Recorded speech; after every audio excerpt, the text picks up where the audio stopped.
Yeah, I had to split it up a little bit, but this match is worth it. Because this match is the streak versus not the career, but the future. But the streak versus a legacy, in a way. The streak versus respect. Of course, I'm talking about The Undertaker's undefeated streak of 20-0 going up against CM Punk. A few weeks ago, this was the best match I have ever seen booked. Fortunately, CM Punk got injured. I think he's medically cleared by now, but they're just saving him for Mania. And of course, we all know what happened with Paul Bearer. Like I said before, the urn may have another soul, but he will never be forgotten. He's a wonderful man. William Moody is an amazing fixture in the wrestling industry. Not just in the ring as a character, but as a person. Always was the best with his fans. And I think I talked about a story earlier, a few weeks ago about that. And I'm not going to talk about that again because I don't want to get emotional.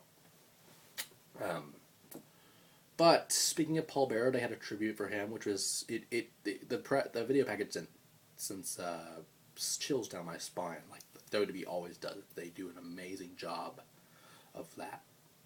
But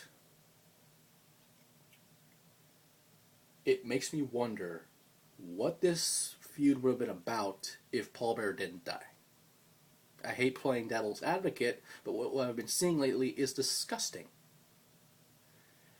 I mean, sure, you have Punk interrupt Mae Young's birthday earlier, which Mae Young is senile and old, and she's lovable, and she doesn't care. So that wasn't a big of a deal. But then you have him face-to-face with The Undertaker, interrupting The Undertaker's speech or whatever. Then you have him interrupt the ceremony for William Moody, which was disturbing in its own right, but it made sense. But then you have him, which kind of makes sense as well, take the urn, beat the shit out of Kane with it, and take it to where, in a way, you have Paul Bearer's ashes along with the family of The Undertaker. Which is really weird and what I started to get pissed off about. Because, just one thing I always hate is people joking about death.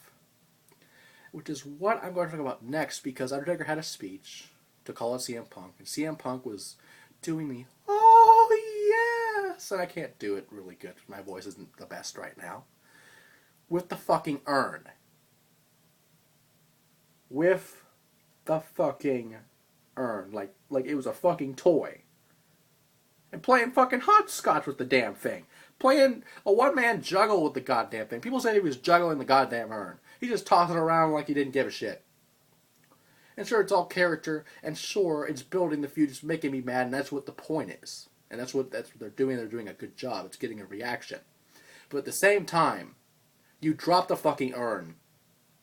And of course they, oh shit, and they had to bleep it out, but still, it's fucking PG, who cares? But if that urn was to drop and the ashes fell out, I honestly think they missed the mark, but at the same time that would have been even more disrespectful. So, and of course with the streak, I've always said that it should be given to a young guy. Years ago I said maybe a Sheamus, maybe a Wade Barrett, but they didn't need it. The streak should be something, if it was to be broken, should be something that's to elevate that star. And if anything, if they were on the cusp of being a top-tier talent, it would put them to that next level. Because if you're the guy that beats The Undertaker at WrestleMania, if you're the guy that breaks the streak and beats it, and destroys The Undertaker in the process, you have made yourself a fucking Hall of Famer just in that night alone, let alone a future legend. Which is why, with The Undertaker not being able to wrestle as much, and it's a hard choice, because I want to see 21-0, but with all this build-up, with all this shit, I actually believe that CM Punk will be the guy to end the streak. and cement himself as the best in the world. The only comment I have is thankfully, actually, they did do this. They had Paul Heyman be fucking Paul Bear with the urn. They fought up everything. At least he didn't do the fucking pasty white shit. I'm just gonna move on before I fucking I can't even talk anymore. Oh, and that's even better. Because we have We the People versus a fucking Mexican for the world title. You know what I say? Jack Swagger fucked himself. I say it once, I'll say it again. Jack Swagger fucked himself royally when he got that DUI and he had the weed and he had all that shit and he got high with Afro Man and all that bullshit. Because at the end of the day, Jack Swagger fucked himself over. Because honestly, I would have thought he would have won the world title with Zeb Coulter, with Dutch Mantel, a legend in this business, a man that deserves respect. And you somehow find a way to fuck it up. I don't even know. And of course, the Usos had a DUI. I'll get that later on a different time. But this is actually worse because I believe there's a court date sometime in April after this match. I believe. And if he goes to jail, if WWE does not bail him out, if they actually release him, he will be the biggest flop in the history of the WWE in the wrestling world, even though of his lisp he probably already was. But they've tried with this guy, and he fucks up.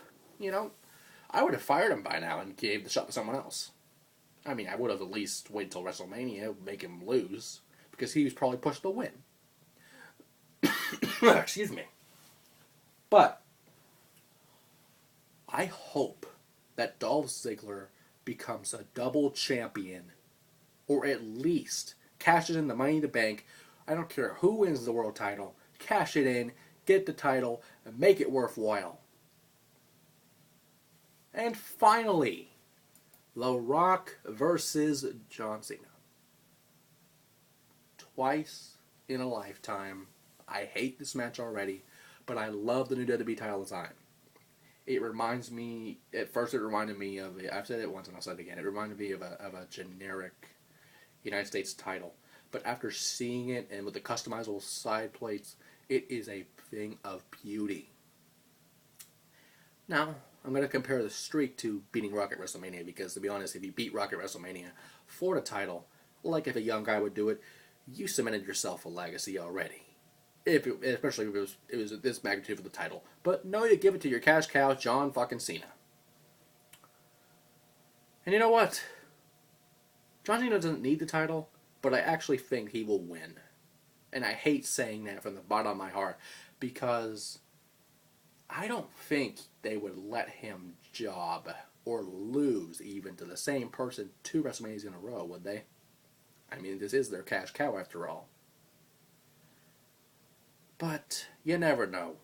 Hopefully, Rock will kill this motherfucker, retire him, cripple him, and make him crying for Kendra Lust once more. But enough of my sick fantasies for one day. WrestleMania is a few weeks away, the biggest show of the year. It will be one to watch for sure.